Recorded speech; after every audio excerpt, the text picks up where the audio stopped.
Hey, welcome to Bikes, Boats, and Bivouacs. This episode is entitled Backbreaking Changes.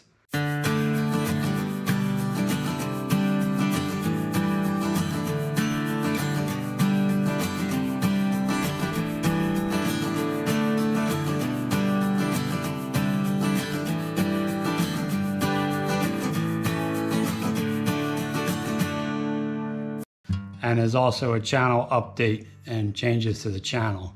So that's what we want to go over. So just kind of keep you up to date on what's going on. So in the beginning of April, usually my first trip out with the camper is like the April 15th weekend. And I usually go to French Creek. And unfortunately, I was picking up my 108-pound weight distribution hitch and putting it in the truck to hook up the camper. And that, combined with going to the gym and working on a torso machine, herniated 2 discs in my back. So that put me out of commission for a little bit. So I had to cancel that first trip. And while I was not able to do a lot of that kind of lifting stuff and bending and that, it gave me time to do a little research. And what I decided to do, since I switched from the Ram 1500 to the Ram 2500, I no longer really needed to use that weight distribution hitch. That was for the 1500. So I scrapped that, and that took lifting 108 pounds off my back, and I could go back to a 5-pound hitch with a sway bar. And I did a video about that, so I'll put that up here in case you want to see that. And then I made it to the opening weekend at Knoebels Grove and camped up there. And also got to camp at Cadora State Park, and I did 2 videos on there that I'll link in the back end of this video. So during the time when I had those herniated discs, I had excruciating sciatica pain, and that took a while to get rid of. They finally had given me an injection in my back of steroids, and that was really the only thing that helped it. So I'd finally gotten through that when I was able to start camping again. After the trip to Knoebels Grove and the trip to Cadora State Park, I was working on my mower, and I went to kick a wheel chuck under the back tire and just lifted it up a little bit. And I felt a pop in my back. I felt my back shift. And I went right to the ground yelling for Marie because I knew I broke my back. I couldn't move my toes, so I just went to the ground, and I didn't move until the ambulance got there. So the ambulance took me to the hospital, and they did an MRI and confirmed that I had a fracture of my L3.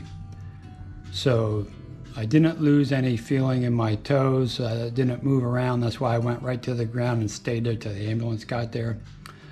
But now I have a custom brace on that I have to wear for the next 8 weeks or so. And the likelihood is that there are at least some signs in the MRI that there's some osteoporosis, osteoarthritis that has caused some of the weakening of those bones. So that is going to limit some of my activities, hence the channel changes and the update. So with the disc issues and now a broken vertebrae, a compression fracture in there, I can't risk any kind of an accident on the motorcycles. So I'm going to sell the motorcycles. For those of you who haven't seen those, I'll put that stuff in here, but this is my 2013 Harley-Davidson Switchback that has 12,200 miles. So I'm going to put this one up for sale.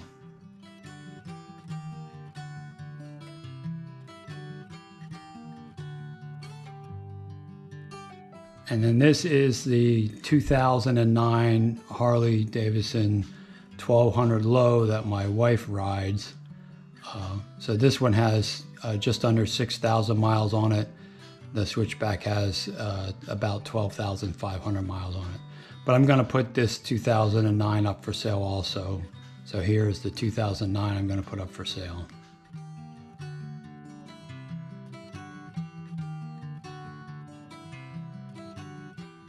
And then I also have the little Yamaha 125. That I think is a 2006 or a 2007.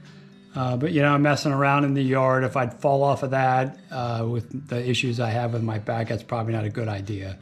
So I'm also going to get rid of the 2006 or 7 Yamaha 125. So I'll put a little shot of that in right here.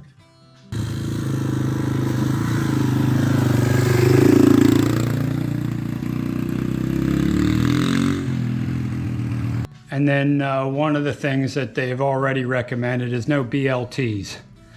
Not bacon, lettuce, and tomato. Bending, lifting, or twisting. So the 14-foot Polarcraft that I have, I just put that 15-horse Honda outboard on there.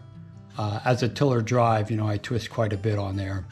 So I think I'm probably going to sell that one also. So if you aren't familiar with that boat, this is the one I'm going to put up for sale. It's the 2014 Polarcraft 1460 with the brand new Honda 15-horse 4-stroke outboard. So here's what that boat looks like.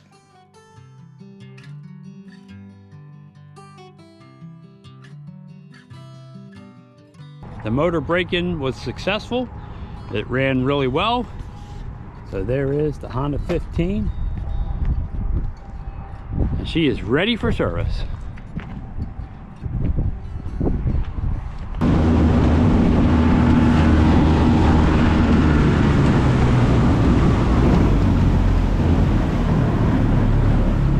So you can see, we got that to 24. And it was riding much better up on the bow. So I think that's going to be a good setting. I might try it all the way out, but I feel like that's the best setting for it. So we'll run it like that for now. I'm still going to fish. I do a lot of shoreline fishing. Once I get done with all the doctors and I find out the level of flexibility that I have and the things that I have to be cautious about, I may end up getting a larger boat, similar to the pontoon boat that the university owns that I manage for them. Something along those lines might be okay, because that wouldn't pound the water through waves if I get something with low horsepower. So I might do something like that so I can still get on the water instead of just fishing from the shoreline. The jury's out on kayaks. I don't know if the kayaking will be acceptable or not, depending on what they find. I've read mixed reviews where the possibility of rolling it over and damaging your back again with a twist or something might not be the best thing in the world. So I gotta review that. And the bicycling, I'm not sure if the bicycles, because you lean over. Now mine are not like the racing bikes where you're bent right over.